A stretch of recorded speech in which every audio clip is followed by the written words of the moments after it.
the power of data storytelling is, if we have the right data that's going to resonate with the audience, we combine that with the right narrative structure and how we organize that information. And then with the visuals, which are the scenes of the data story, we have something very powerful then. We have something that can change the way people view the world. Stories beat statistics in terms of they're more memorable and they're more persuasive. And not persuasive because we're trying to say, oh, we're right and everybody else is wrong. No, we're being persuasive because we want to take action on the data. I talk about it as being the last mile, comparing analytics to a marathon. That last mile is crucial. If we cannot finish the race and get across the finish line by taking action and getting value from all this work, then who would be crazy enough to run a marathon and quit in the last mile?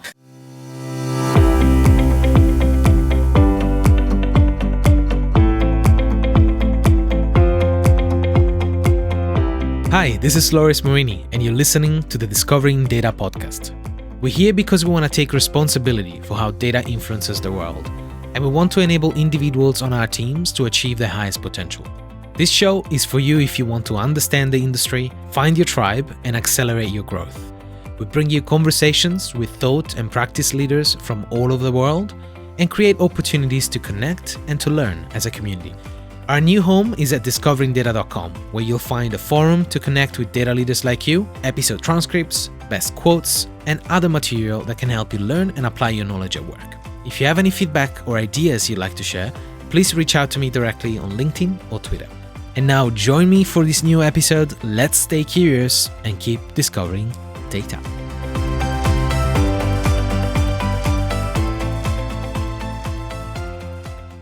What was the last time you had an important fact to share, but nobody seemed to care?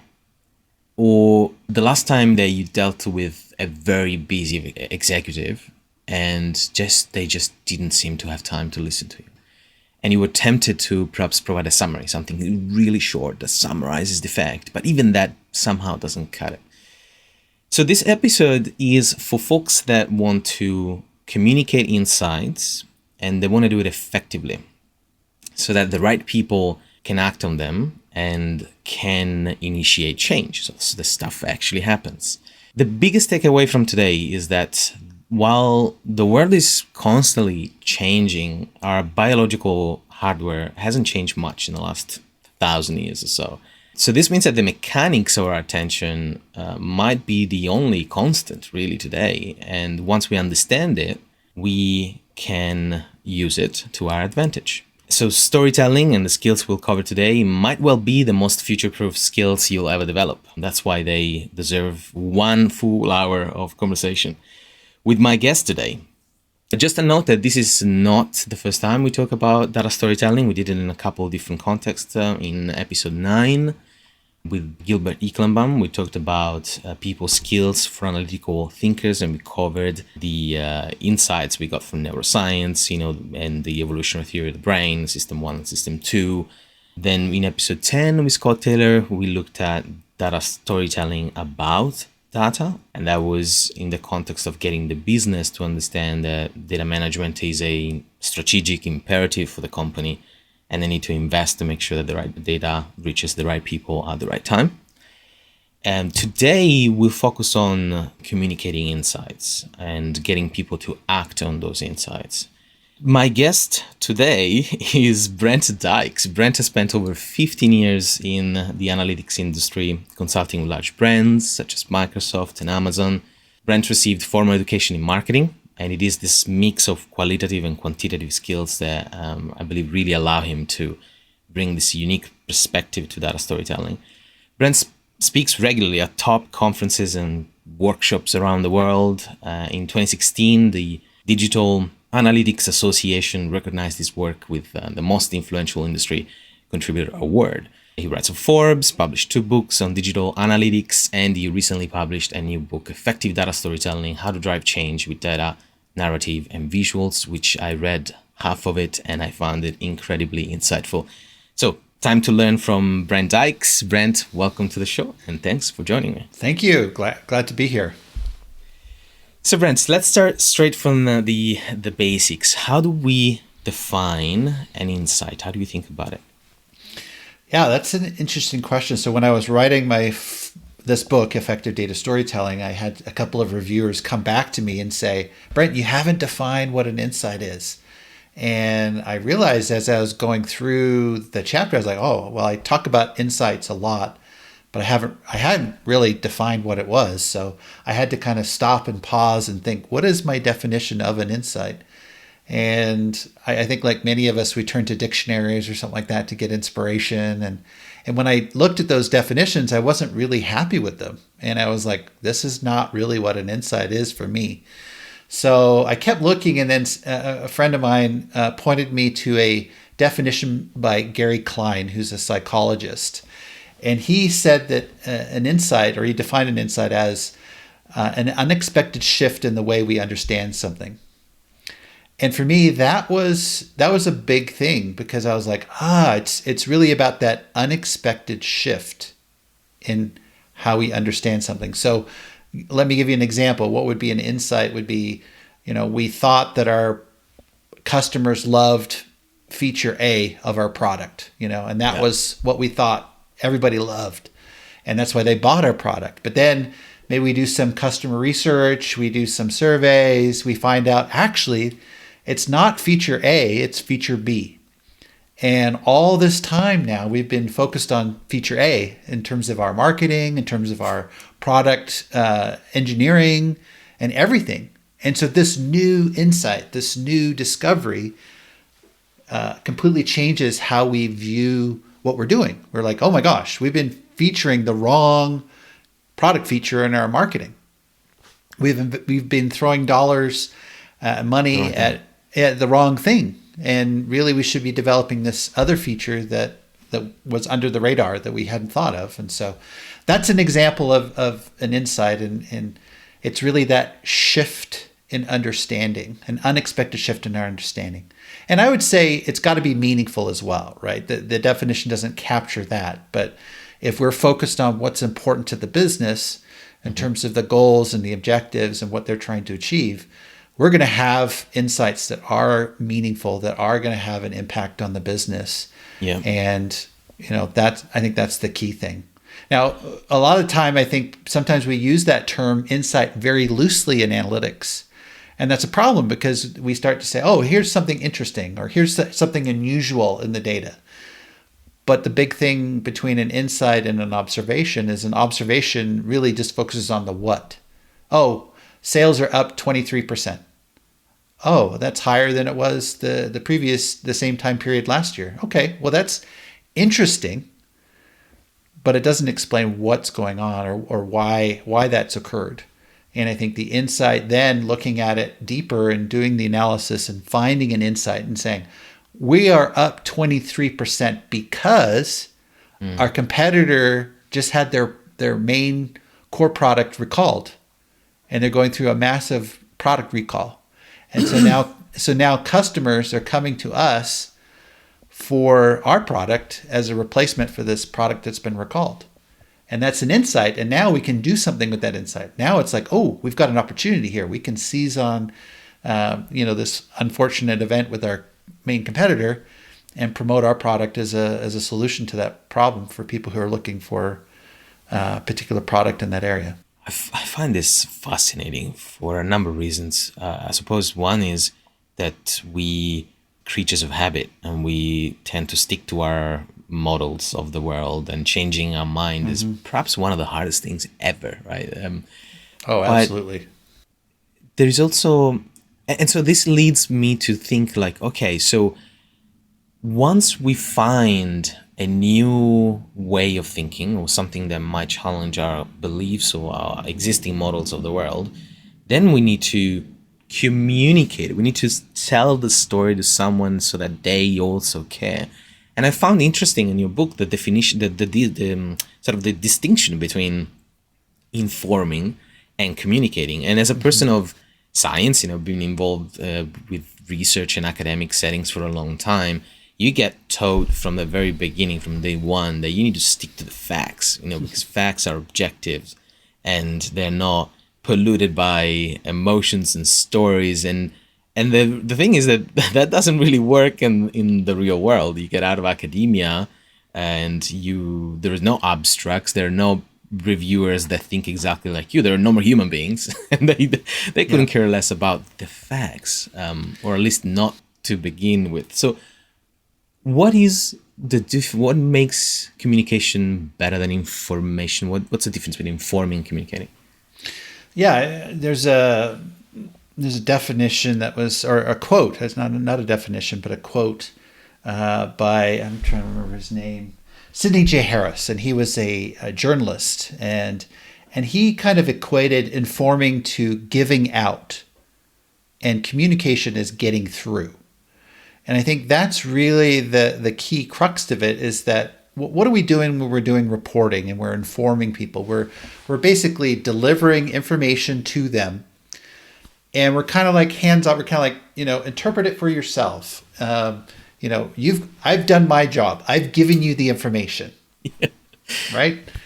Whereas what we're trying to do with a data story is really communicate. We really want to have that two-way communication. We want to make sure that we get through, that they interpret the information the correct way, that they get the value out of that information that we see in it. And we want them to also find and extract the same value that we see in the information that we're communicating. So it's that I like that he called out, giving it out as opposed to, which is informing, and getting through to them, which is the communication. So for me, that's a critical difference between those two forms.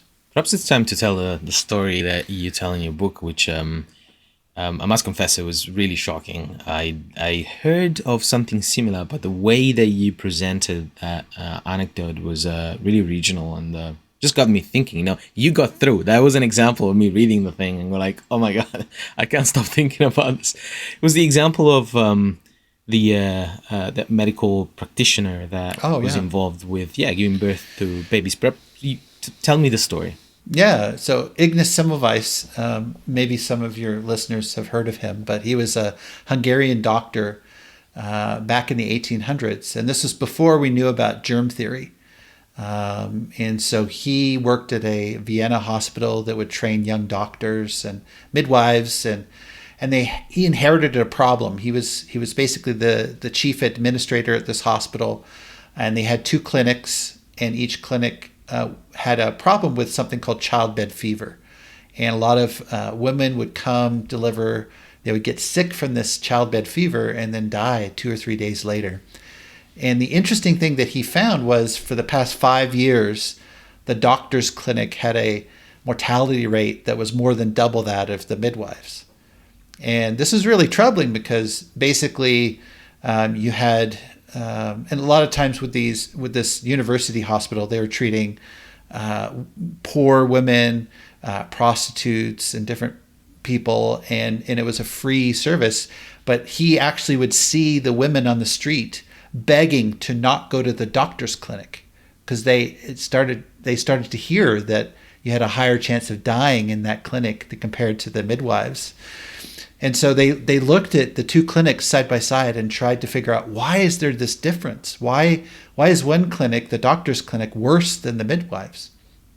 And so at the time they believed in the theory of miasma, which is they would associate bad smells or foul smells with disease. And so that was one thing that they looked at. They looked at was it the temperature of the rooms being different, or was one room more overcrowded than the other? They even looked at the delivery techniques of the midwives and the doctors to see if that was the cause. And they couldn't figure it out until one day when Ignace was actually out of town, and a fellow colleague of his, another doctor, was performing an autopsy on one of these women that had died of childbed fever, and he was using it as a teaching opportunity with student doctors. And one of the student doctors accidentally cut his hand while he was performing this autopsy, and sure enough, that wound got infected and he died shortly thereafter. And when Ignace raced back to find out that his friend had died, he had the difficult job of performing the autopsy on him. And that's when he discovered that the pathology of how this man died was very similar to how these women were dying. And then all of a sudden he had that kind of aha moment where he's like, oh my gosh, I wonder, and again, they didn't know about germ theory, so he didn't have that, but he was wondering if there was some particles or something on the cadavers that they were transferring to these women in the clinic. Because what the standard practice of the day, and at this hospital and many other hospitals that were training doctors, was to have the doctors perform autopsies in the morning and then do their rounds of examinations and deliveries the rest of the day. And then he was like, we probably aren't washing our hands properly. And so we're transferring this disease to them. And so anyways, he instituted a policy where they would wash their hands in a chlorine lime solution. And immediately they went, from like a 12.2% mortality rate down to 2.2, an 82% drop. And then for the next several months, it remained relatively low, though it did start to tick up a little bit. And that's when he discovered his first point of resistance, where these young doctors were like, come on, Ignis is, off his rocker. There's no way that our hands being dirty is causing any problems. This is ridiculous. And so they weren't adhering to his hand washing policy, because imagine you're washing your hands in chlorine lime. So it's going to be stinky on your hands. So anyways, so they weren't adhering to his policy. He found out, cracked down on them and said, no, you're not going to be a part of this program if you don't wash your hands properly. And then for the next year or so, he was able to get their mortality rate in this one doctor's clinic down to 0 a couple of months. They had nobody die, which is unheard of. And the interesting thing, at the end of this time period, so for about 18 months, he had data showing that this hand washing policy was very effective. And yet at the end of when he was about to be, renewed for his position, basically they wouldn't renew him. His superiors basically said, no, his superiors also didn't believe that hand washing was the sole reason for why these women were dying. And so he was, basically rejected by the local medical community. And he had to leave Vienna. Knowing that he figured it out. He figured it out, but he was a little bit passive. He waited 10 years before he published his findings. He actually, there's a statement from the book. I don't think I'll be able to quote it verbatim, but he basically said, he just expected his research or his findings to just take flight, that people would discover, in time they would all figure it out, that hand washing is a really good solution. And it never did. And he waited 10 years before he published his research. And then he was a little bit bitter at that point. He called the other doctors murderers and ignoramuses. Not a great way to endear yourself to your audience. I'd never suggest that. But in his lifetime, he never saw his ideas take off. And that's the danger. I kind of put that example in the book, is in a danger of, you have a really important insight, and let's check the criteria that we had. Did he have, was it valid, or did he have evidence? Yes, he obviously couldn't prove germ theory, but he did have 18 months of data showing that his hand washing policy was successful. Is it actionable? Yes, absolutely. All people had to do was wash their hands. Yeah. And then, is it valuable? Well, yes. If not only at his hospital, but around the world. I mean, this is a practice that was introduced, that a lot of other hospitals were teaching their doctors using autopsies, and it could have saved, I don't have an estimate of how many lives it could have saved, but it could have saved in the thousands of lives, just women being saved from dying from this, needless illness. And yet, he wasn't able to communicate it effectively. And in the book, I talk about other examples of people from the same time period, most notably Florence Nightingale and then Dr. John Snow, as examples of people who used visualizations and data stories to convince people to actually take action and actually made a difference. And so, it's not just because he didn't have PowerPoint and he didn't have Excel or Tableau or Power BI. It's because he didn't follow a data storytelling approach that worked well for these other people in the same time period, the same era. So yeah, it was fascinating, and hopefully it resonates with readers and other people when they hear it. But it's a cautionary tale, I guess, of, it doesn't matter if we have a good insight, if we can't communicate it effectively, it will go nowhere. Yeah.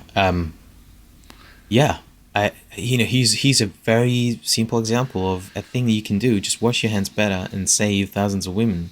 But Right. the data is there, is rock solid, and the experiment has been done, but the community somehow does not want to hear that. They don't seem to be receptive. Right. So, the difference between machines, I guess, and humans is that we are a lot more nuanced and complicated. A machine, you can code it and you can optimize the information transfer because all that matters is information. But between two human beings, there's a lot more at play. So I want to dive deeper into what is it then that gets us to care? How can we open that door to attention and at the same time not abuse it? So we want to maximize our chances of delivering the message. We don't want necessarily to play with the numbers and tell a story that is not rooted in evidence, right? Because Yeah. sometimes, at least I speak for myself, before becoming familiar with the term storytelling, I thought that it was some sort of this, not a distortion of reality, but it was a practice that didn't have, let's say, too many problems with enriching, the crude facts with some fleshy stuff that people can resonate with. But that's not what we're talking about. And so I had to relearn. That was one of my first insights a couple of years ago when I relearned the term storytelling. So why do we need to tell a story? What could that doctor have done differently? And how does this whole mechanism work? Yeah, I guess for me, when I look at data storytelling, it's comprised of three things, right? Most of the time it's going to involve, well, it should always involve data. Data is the foundation of every data story. And then you have the narrative component, right? And then you have the visuals. And if we look at, I like to, in my book and in a Forbes article that I wrote on this, I use a Venn diagram. So you have these bubbles representing each of these components.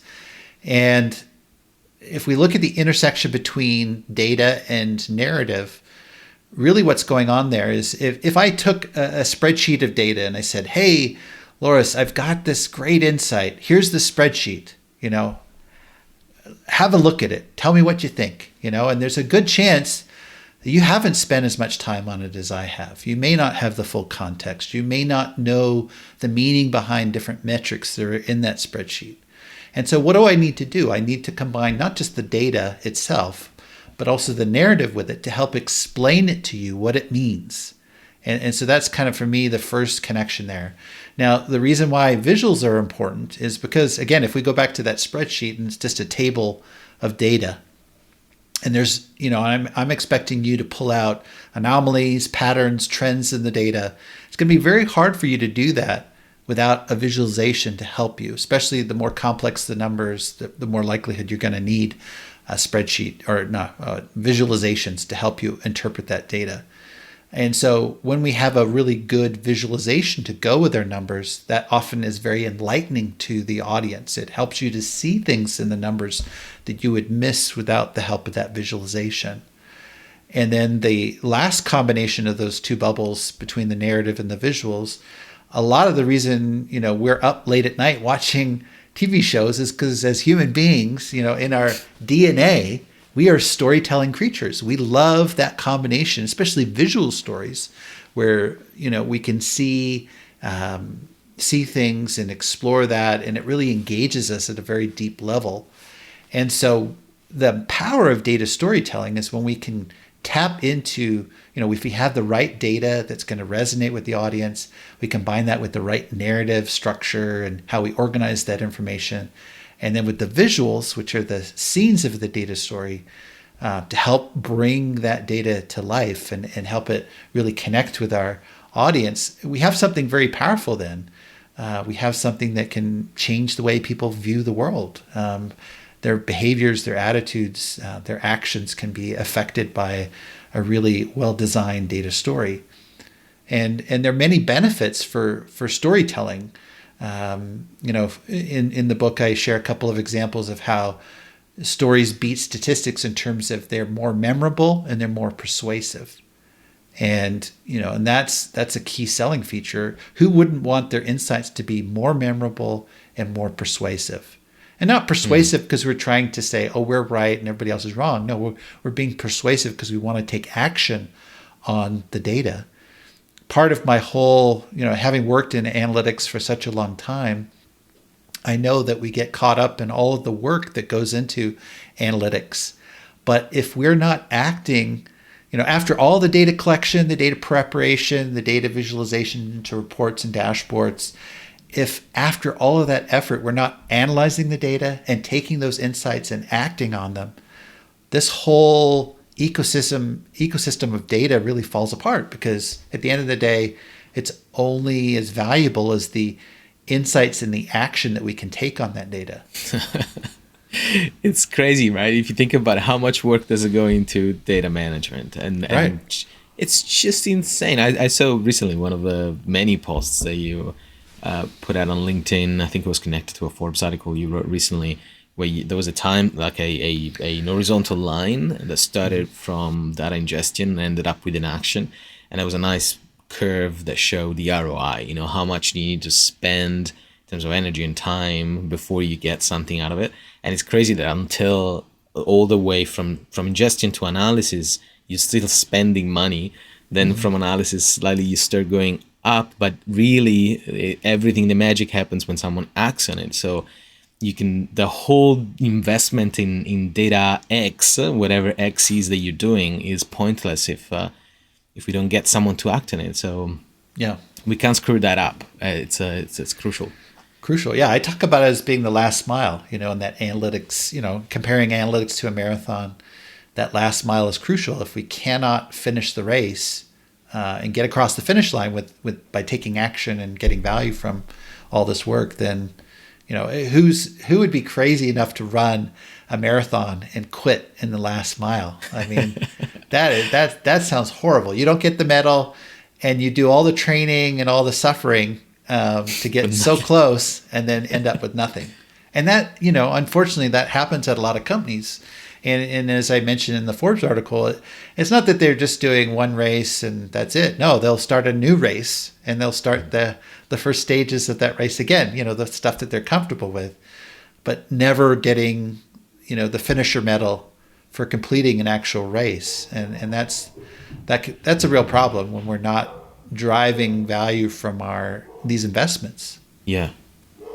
And obviously, I'm sure that storytelling is not a cure for all of the dysfunctions that can happen, along the chain of communicating insights, because there are sometimes, and maybe I'm using this word a bit hand-wavingly, but politics, right? Or we refer as, this mega umbrella term that we sometimes use to indicate everything that is complicated, unspoken, relationships within people, incentives that are maybe not structured in the right way. So even if it'd be obvious that taking action A would be beneficial for everyone, some people will oppose to that. So for 1 second, I'm gonna take that, because I think we could unpack that and spend 2 hours on just what is politics and how to fix those relationships. But let's take that for 1 second to the side of the conversation and say, imagine we work in an organization where the incentives and the culture is such that people on average act, they want to see stuff happen. They know that they don't want to stick their head in the sand and wait for the storm to be over. They actually want to make things happen. And even in that case, we're just surrounded by so many priorities that it can be hard to spend our attention in the most effective way. So it's on us, really, the analysts, the people that analyze the data and they find insights. We need to own that aspect, right? Of it's our responsibility to tell the story and make sure that the people that receive it actually get it, and right, not just receive the information. But when you told the story of that doctor, something strange happened. I think I was daydreaming, and I sort of lost the sense of time. I have a clock here that tells me how long we've been recording for, but I sort of felt I lost the sense of time for those 3 or 4 minutes. So there's evidence. This is to me hard evidence that stories work, right? They can really get my attention. Why do they work? What's the psychology of storytelling? Yeah, I think part of it. So there's, as I was preparing the book and looking at this, I started to see what kind of research is out there from a psychology or from a neuroscience perspective. And the interesting thing is that, and I won't harp on the system 1, system 2 that you already talked about, but for those who may not have heard that other session, our brains basically process information through 2 systems. This comes from Daniel Kahneman's work, behavioral economist, Nobel Prize winning behavioral economist. And he published a book called Thinking Fast and Slow, a very famous book. So I'm sure many of your listeners have heard of it. But basically, system 1 is that intuitive side of our brain that processes information unconsciously and is constantly looking at patterns and heuristics. And then once it's kind of pre-processed that information, whenever there's any information that needs further processing or thinking or analytical processing, it goes to system 2. And that's the traditional brain that we think of when we're thinking of consciously processing information and thinking logically about it. But that system 1 is a big part of the reason why we like stories, because at the end of the day, what are we trying to do as human beings? We're trying to make sense of the world around us. And so what do? We form things into narratives. We create narratives around related to politics, related to our careers, related to how we interpret the world as it is. And everything kind of fits into these narratives that we create. And so a lot of the time we're looking at the world, we're processing information through narratives. And so what that means is, when you have a fact and the interesting thing was neuroscientists looked at this and they said, we have a flight or fear flight kind of mechanism in us, built into us, right? So if we were hiking along a trail and we ran into a dangerous predator, a lion, a tiger, a bear, we would have this reaction within our brains of, oh my gosh, we're in danger. Well, when neuroscientists looked at the brain and how people process information, and if you're presented with a fact that maybe conflicts with your viewpoint, the brain, the response that it has to that fact is the same that it has to these predators. So we actually we are designed to protect our viewpoints, and we're very defensive that way. And so we go on defensive with facts and data. But the interesting thing is that when psychologists look at how people process stories, they noted that our guard goes down, that we're more open to new ideas. We want to hear where the story goes. We don't nitpick on the details like we do with the data. And so, and even the psychologists found that we can enter into a narrative, they called it narrative transportation, where we're almost like a hypnotic state. I don't know if I achieved that with you recently with that story, but we enter into that. Yeah, yes. Narrative transportation. Because I was imagining those hospitals and the women and the struggle, and I went with the flow. I totally forgot I was even here in my study, So that happens, and that opens us up to new ideas, and it's very powerful. And so that's why we need to pair. In the book I talk about, we have the logic, we have the data, and our goal is to then pair it with a story to reach the emotional part of decision making. And that's a side note that I started in analytics, and I came out of MBA school, and I felt like if I could just provide data and the right insights to the decision makers, they could make the right decision, and that's all they needed. And I completely dismissed the role of emotion in decision making.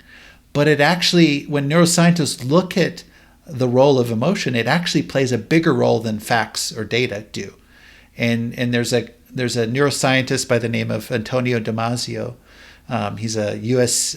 He's at the University of Southern California, and the neuroscience area, and he worked with patients that had damage to their emotional centers of their brain. So they basically were emotionless. I mean, they would look like you or I, but they didn't have emotion.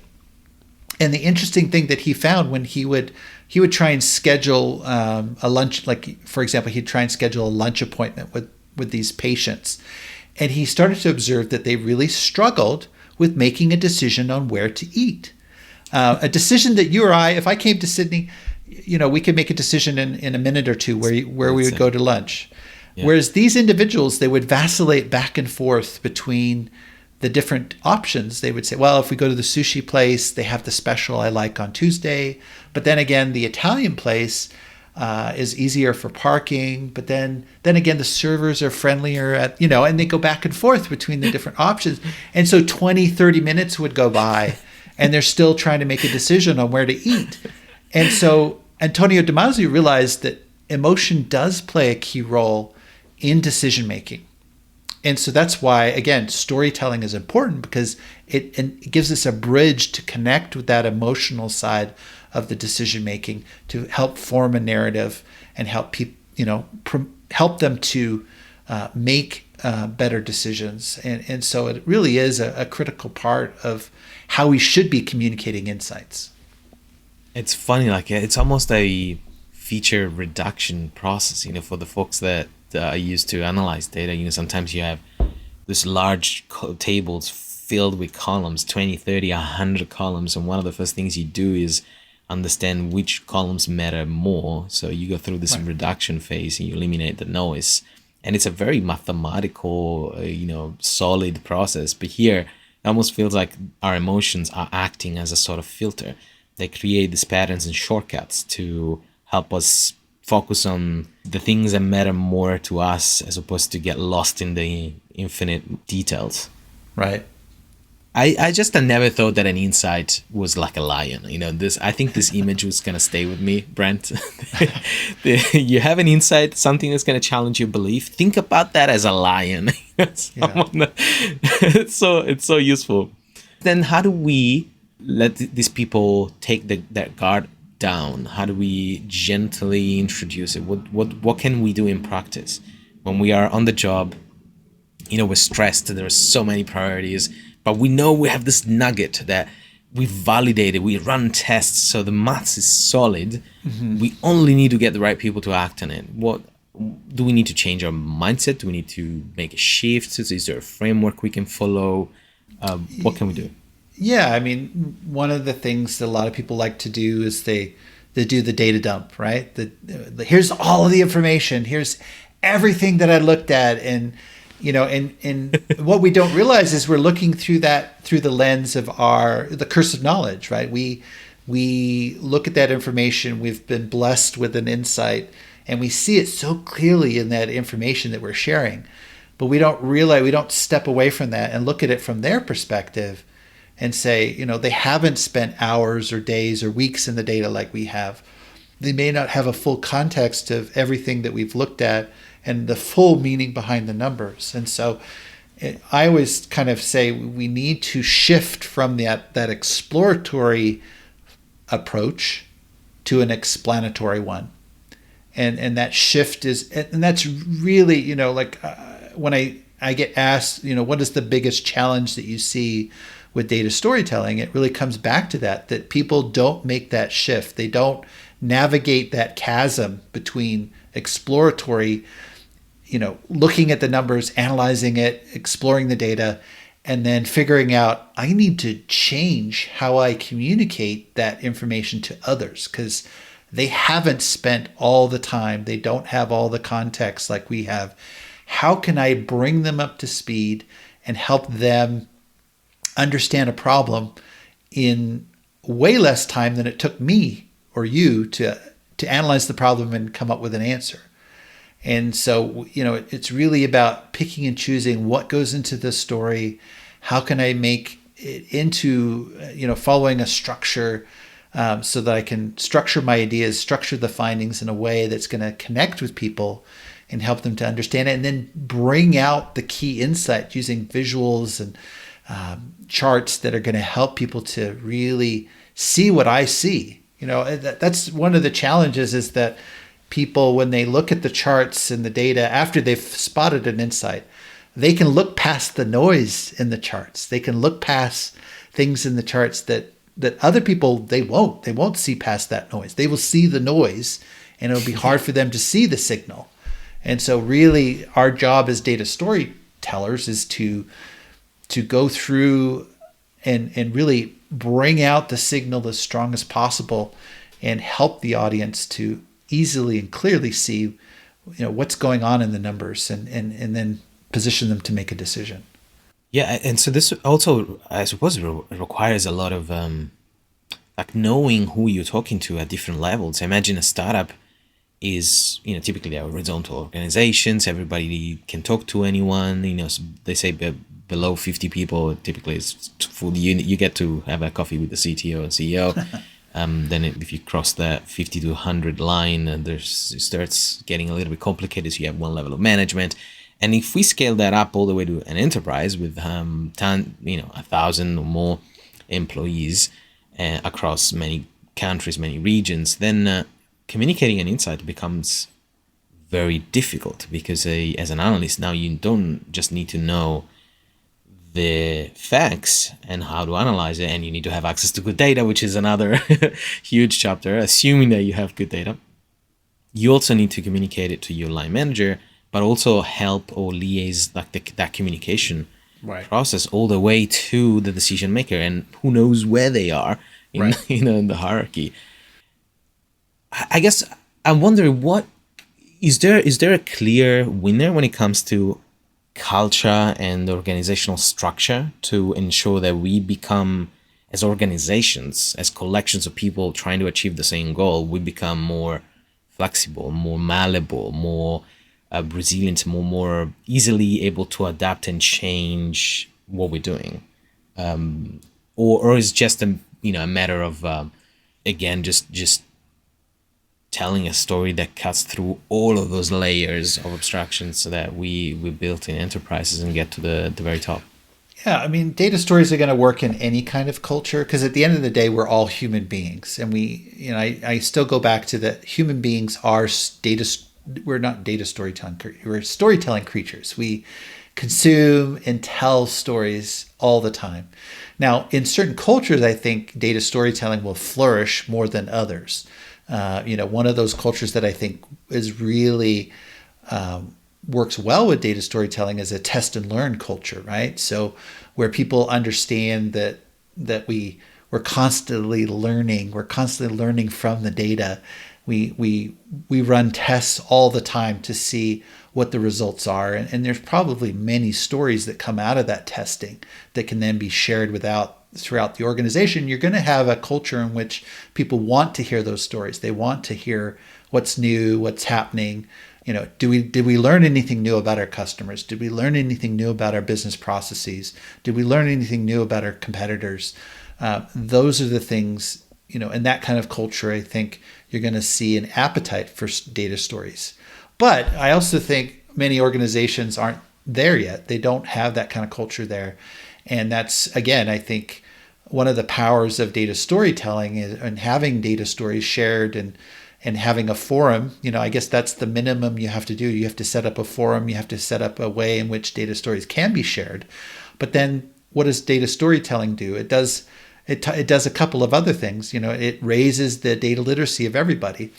If you think with your children, when they were little and we read them bedtime stories, the goal was to get them interested in reading themselves and furthering their literacy level. I think the same thing applies to data storytelling, that as we tell stories within the organization, we're actually elevating everybody's data literacy, because they're learning data stories, right? They're hearing data in a context, meaning, and they're most natural way. Yeah, they're experiencing that. And then once we have that data literacy, hand in hand with that also goes curiosity, right? So as we're sharing data stories within an organization, people start to get curious, right? It's like, oh, that was an interesting story about that customer segment. I wonder what stories there are about our customer segment that we focus on. I wonder if we can find and tell data, so it gets people curious within the business about data and what's happening. And so I think in many ways, data storytelling, and here's an example. I had a client that I work with, a very large organization, and my contact at that organization said, Brent, we don't really have a data culture here at our company. We are not, we've got lots of data, but we're not a data culture. And he made an interesting observation. He said, but what we do have is we do have an anecdotal culture, meaning we do rely on a lot of stories within our culture that are based on our founders and our customers and how we've grown as a business. And that really is a powerful part of who we are. And he saw, and this is him speaking, not me, but he said, I think that instilling a data storytelling culture will get us to be more like a data culture, if that makes sense. So a bridge to becoming a data culture for them, he felt, would be to establish a data storytelling culture, because they already had the anecdotal, they already had the storytelling actively being done. And what they were missing was the data side. So he was like, I see this as a step towards getting to a more data-driven culture. Yeah. By instilling, getting stories told and sharing them within the business. And perhaps even going through the process of grounding those anecdotes, right, in evidence. Right? Because a lot sometimes they're just the thing that Mary said in marketing, and you're like, okay, is it is it true or not? So there's always going to be some sort of process where you face evidence, and that evidence might agree with what you already believe or not. So it could become an insight in itself, the process of validating it. So the story better be a solid story, because otherwise people will run away and go like, no, I don't want to hear that. Let's jump back to the scenario we talked about before, where imagine I have this really important insight, I want to share it, and I need to talk to an executive level leader. They are extremely busy. Their attention span is probably shorter than anyone else. I'd be tempted to create a short summary, like 2 or 3 lines that start from the problem in one line and then provide the solution as a second line. Would that work? Yes, no, and what can we do to sort of hook them up and get them to care? Yeah, I think one of the reasons why a lot of executives expect to have executive summaries is because I think we've done a poor job in communicating insights in the past. We've done the data dump approach. And so executives are like, are you kidding me? I have to find the insight and everything. No, give me the executive summary, right?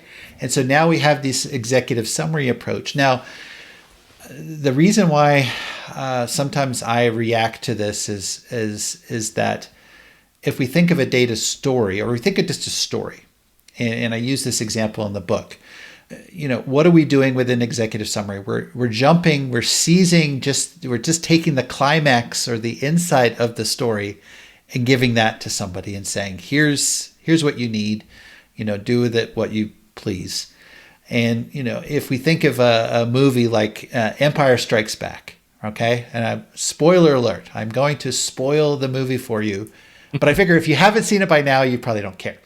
But anyways, what is the major climax of that story? It's when Luke Skywalker learns that Darth Vader is his father. That's it. So I've just taken that whole movie and summarized it down to the climax moment and given you the executive summary. Now, does that have the same power with you as a story as the entire watching the movie? No, it doesn't. No. It's efficient, but it's not effective. And I think that's part of the reason what I want to see is organizations using stories, especially when, there's that.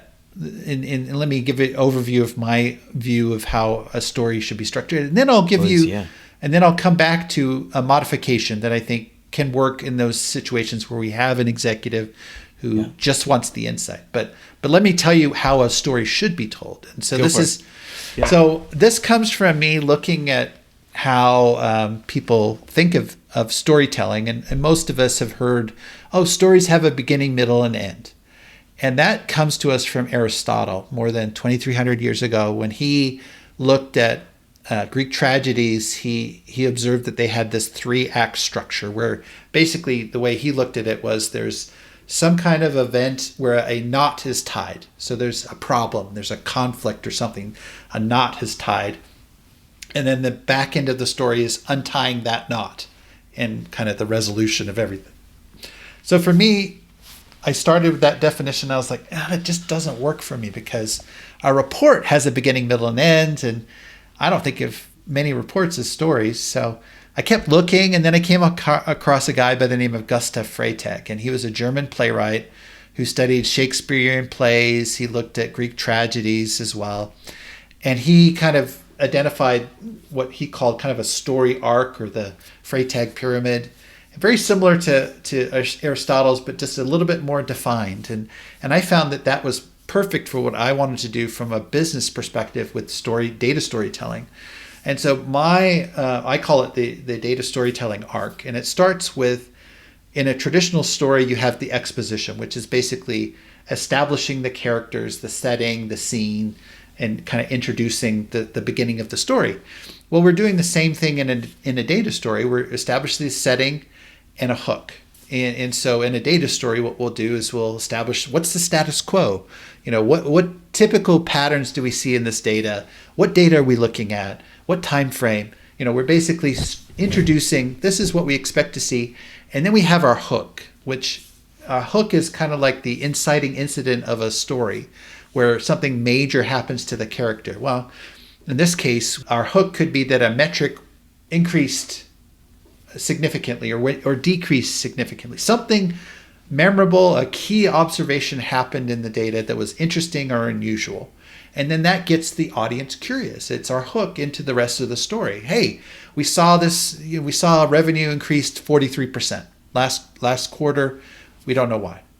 Oh, okay, well, let's dive into that. And then what we start to do is we start to peel the layers of the onion, right? So we start to dig into, well, what may have increased, that revenue that quarter? What were the contributing factors? And we start to look at it from different product categories, and we see, oh, wow, well, we had a massive increase in this one product category. We dig, and then we build up to our aha moment. And our aha moment is our insight, our major insight, that we talked about at the beginning of the set. This is the big insight that, oh my gosh, we've completely missed this target market, and it's worth millions of dollars, and we didn't know about it. And so unexpectedly, we shifted our understanding. We didn't think there was any money in this market, but there is. And so now, what do we do about that? So we've gone from the hook, we've built up to the aha moment, and we're not done with our data story there, because again, going back to my emphasis on taking action, we want to make sure that we do something with that insight. And so that may mean that we need to flush out, we may need to perform other analysis on the options. Okay, well, there's 3 options. We've analyzed the cons and pros of each, or this is a $2.4 million opportunity. This is a $1.1 million opportunity, and this is a $900 million or $900,000, whatever it is. But we flush it out, and we help the decision makers to come to a conclusion and establish next steps. So that's kind of the arc that I take people on. Now, going back to the original question about what do we do with somebody who just wants the insights? Well, what I do is I take from that data storytelling arc, I take the hook, and I take the aha moment, and I put those into what I call a data trailer. So think of the world's worst movie trailer, where you're giving away the climax of the movie. That's what we're doing with the data trailer. We're giving away, that there's this big opportunity, and we saw that there was a big increase in revenue at this point. We've got our hook. That's what we share with the executive who just wants the insights. And our goal is not to stop there. Our goal is not to just give that. Our goal is to pique their curiosity and their interest in hearing the rest of the story. And so that's my workaround for that situation where you have many executives who are, very limited on time and probably have been constantly bombarded with data. And if we can share a data trailer with them and it piques their interest, then we get their permission. Now they're saying, okay, this is worth another 10 minutes, 20 minutes of my time to hear the rest of the story. And then we can tell them the rest of the story as we originally envisioned. Right. But that's kind of what to answer your question, that's what I wanted to share. And that tension you mentioned in the book that sort of acts as an amplifier to attention and curiosity, the thing you just mentioned before, right? We thought there wasn't a market opportunity there, but now we start thinking that there is. Is that an example of establishing a bit of tension and piquing that curiosity, or like how would you actually do it? So the tension, the curiosity grows as we start with. It starts right from that baseline where we say, here's kind of how status quo is, right? So this is all stuff that they know. This is stuff they're comfortable with. But then we share that hook, right? And we say, but something happened on this day. This metric went down or this metric went up. That's the first piece of tension. They're like, oh my gosh, what's going on? Why did that go up? Why did that go down? I don't understand. And then we start to unpack it, right? So we start to say, well, the first thing we looked at were the countries. And we did an analysis of the countries and found this region right here had a higher concentration of blah, blah, blah. And then we start to unpack it and we go there. And so they're following us along on this journey. We're holding their hand. And the cool thing about data storytelling is obviously our goal is to drive action. But even if we don't drive action, they're still learning something about the business. Our audience is learning about the business. That could be, insights into the customer. That could be insights into our products. That could be insights into our markets, our competitors. They're learning. And even if they don't apply it and take an action on whatever insight that we're sharing, they're still growing and learning. And so, through this tension, we build up to the aha moment, which is the big, that's the climax. That's everything. But it's a journey that we're taking them on. I like to compare data storytelling to being a tour guide, and one of the experiences that I had many years ago, my wife and I, before COVID, when you could actually travel places. And actually I went to, my wife had always wanted to go to Italy and always wanted to see, we went to the Amalfi Coast. Beautiful. And beautiful. And part of that, with the tour guide, we had arranged to see Pompeii. And when we got to Pompeii, we had a tour guide, and he was an archaeology student at the local Naples University. And so we only had a very limited window of time to go through that site. And I don't know if you've ever been to Pompeii, but it's, you could spend a day or more there just seeing everything. But we didn't have a day. We had like 2.5 hours, 3 hours, and that's it. And so he basically tailored our experience to what we could see in the time that we had. He learned about us as, what we wanted to see, and then he took us to the place. Now, I see that the same way with the data storyteller. What we're doing is we know all the data. We know everything in and out. But as we understand who the audience is, we then guide them through that maze of data, and we pick out and choose what we share with them and do so in a way that's going to be maximum benefit for that audience. And so that's kind of what I like to think of data storytelling. You're the guide, you're the tour guide through your analysis and helping them to come away with a tangible insight and action that they can take after you've taken them on that tour.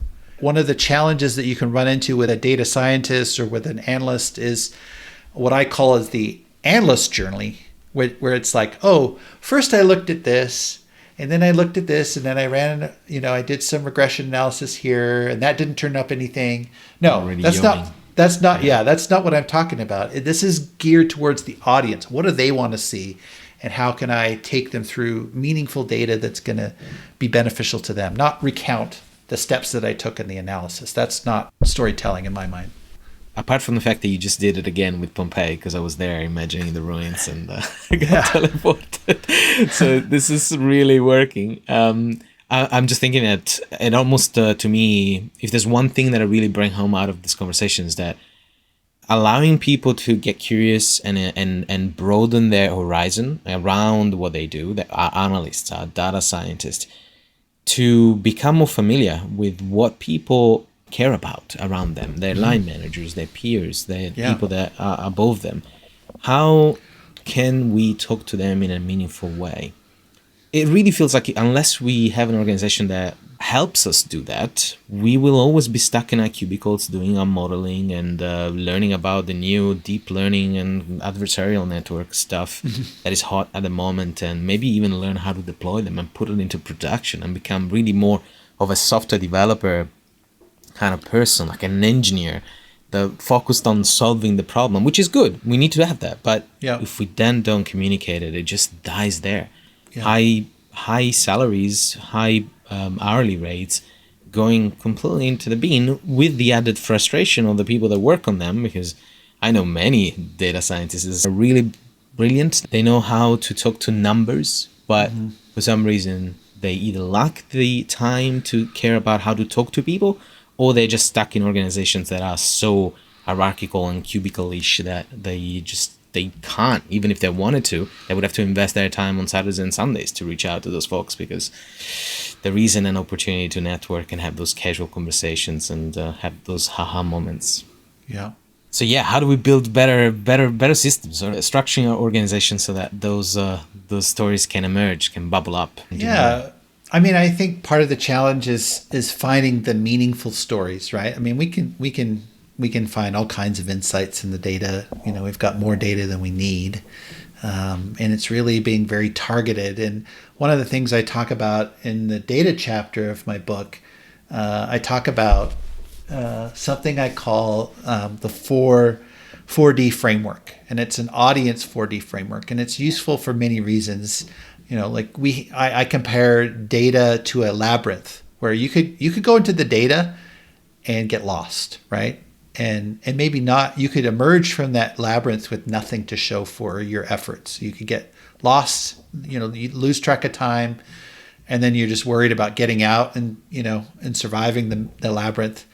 And one of the things I talk about in the book is, based on all my consulting experience working with different clients over the years, I kind of came down with these 4 dimensions.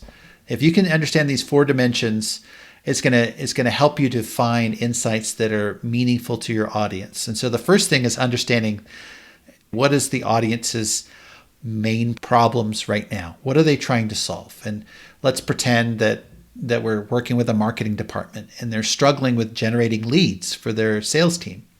So that's the problem. They're not generating enough leads to help the sales team close business. So that's the problem. And then the next thing is like, okay, what's the outcome you're trying to drive towards? I mean, if we think of your present state as, struggling with generating leads, what does the future state look like that you want to achieve? You want to get there. And that could be, well, we want to double the number of leads that we're generating on a quarterly basis. Okay, now I know a little bit more. I know, that you have a problem with generating leads.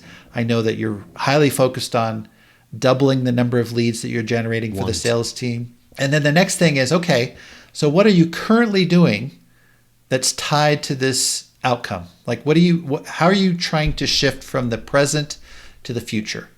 And that's really focused on the actions. What actions or activities are you engaged in today or will be engaged in to close that gap? And so then they might say, well, from a marketing perspective, we're trying to do more digital online events, to try and generate more leads that way. Maybe we're looking at generating some new content that's going to be more compelling to generating leads. And maybe third thing, we're looking at shifting our marketing agency because we're not happy with the ad agency that we have, and we're doing a review. So now, as an analyst, okay, I understand where you are, where you're trying to get to, and I understand where you're focused. So you're focused on these areas. You look at digital marketing, you're looking at your content, and you're looking at your ad agency. So if I'm investing my analysis time, I'm going to be focused on those areas and digging into that. And then the fourth dimension that I focus on is measures or metrics, right? So that's obviously understanding, okay, so why are measures important? Well, they help us to understand the problem. They help us to understand what they're usually associated with the target. So in this case, it might be leads, being the main metric, but there might be also cost of acquisition. There may be other things involved. And then that's also used to analyze these activities, which ones are driving more leads or have potential to drive more leads. And I think if you can understand those 4 dimensions for any audience that you're targeting and working with, that's going to help you to focus your time. You're not going to get sidetracked by worthless data or data that's not important to your audience. It's going to help you to identify insights that are going to help you have a real impact on the business. Data storytelling is not just about the visuals or just the narrative. It's also about really targeting the data that's going to be impactful to your audience, impactful to the business. And, that's kind of equally important as those 2 other aspects. Yeah, and ultimately making sure that your message gets heard, or at least you get an interest from your audience. Because if you speak their language, if you talk about their KPIs, right, they're going to be frame it through captive the problem, you're already audience. Halfway there. I mean, maybe not half, but it's a good start, right? Yeah. So effective data storytelling, how to drive change with data, narrative, and visuals. Brent Dykes. Get the book if you haven't done it already. I'll have the links everywhere in the description, the show notes. It's always there. Click that button and open that up. And let's increase data literacy together. Brent, what's the best way to follow you? Yeah, I'm on LinkedIn. I do a lot of posts there, so definitely connect with me on LinkedIn. And then also you can connect with me on effectivedatastorytelling.com. So that's where I have a lot of content related to my book. And if you want to reach me or email me at brent@analyticshero.com. I'd love to work with companies in terms of workshops or training, other forms of training and coaching and speaking engagements. All of those things are things I love to do. Amazing. So get the full Brent experience at effectivedatastorytelling.com. Brent, thank you so much for being with me. This has been really insightful, and I really enjoyed the first half of the book. I'm really looking forward to the coming weekend so I can dive into the second half and increase my own data literacy when it comes to visuals. So thank you very much for sharing your knowledge. Thank you, Lars. Thank you for staying with me until the end of this episode. I hope this means you found the content useful and relevant. There is a lot happening right now over at Discovering Data. We're working on a new series of live events, more amazing guests, and we're starting to plant the seeds for a future conference. If you want to stay in the know, you have options. Hop on discoveringdata.com and subscribe to our list, or share your knowledge and make new friends by joining our circle. And that's all I've got for now. A big ciao from Sydney, Australia, and I'll see you in the next episode of Discovering Data.